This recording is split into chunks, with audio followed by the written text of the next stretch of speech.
Momentum picking up for women on board positions, and Arizona actually ahead of the curve. So coming up, we're checking in with a local female CEO who's shining a light on the numbers and saying what else needs to happen moving forward. Working towards gender equality this morning, there is some good news to share as more women are occupying seats on the boards of major companies across the country. Kathleen Duffy is the president of the Duffy Group, which is a global recruiting firm based here in the Valley, and also the co-chair of the 2020 Women on Boards Phoenix Conversation on Board Diversity. She's joining us now to talk about the importance of this. So Kathleen, so great to see you this morning. Thanks for your time. Good morning, Olivia. It's good to see you too. Explain the basics of why it is so important to have that representation on these boards across the country. Well, what we're learning through the research that 2020 Women on Boards has done over the last 10 years is that corporate boards that are comprised of women are more productive and more profitable. And that's an amazing reason to add more women to your boards.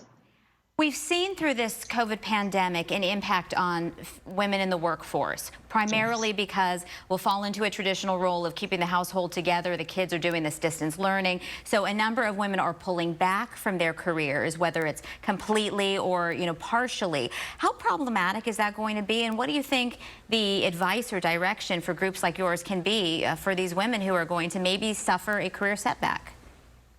Well, I think that it's a reality, and hopefully it will be a short-lived reality based on the things that we're learning from a national perspective.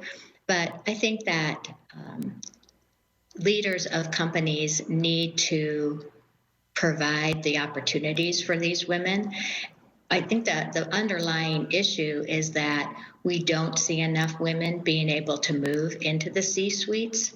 And it's really about starting to do your succession planning now and look at what that talent is.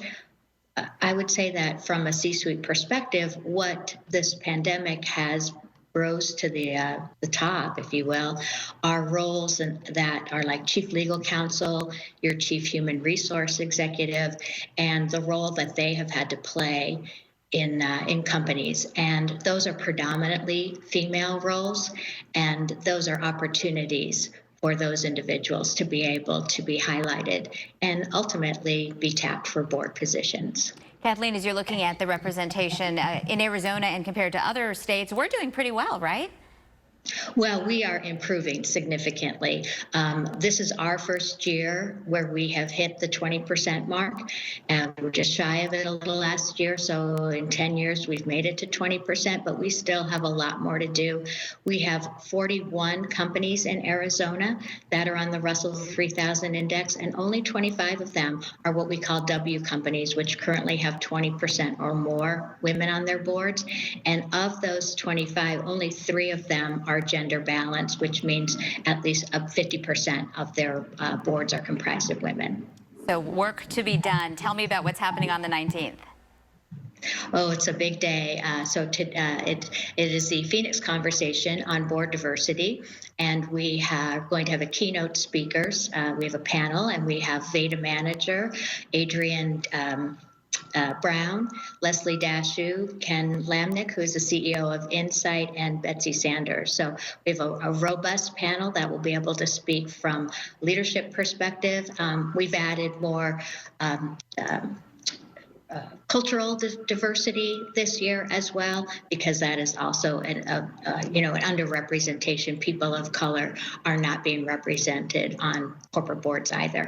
Well, we'll get that conference information on our website as well. Kathleen, thank you so much. Good to see you. Thanks, Olivia.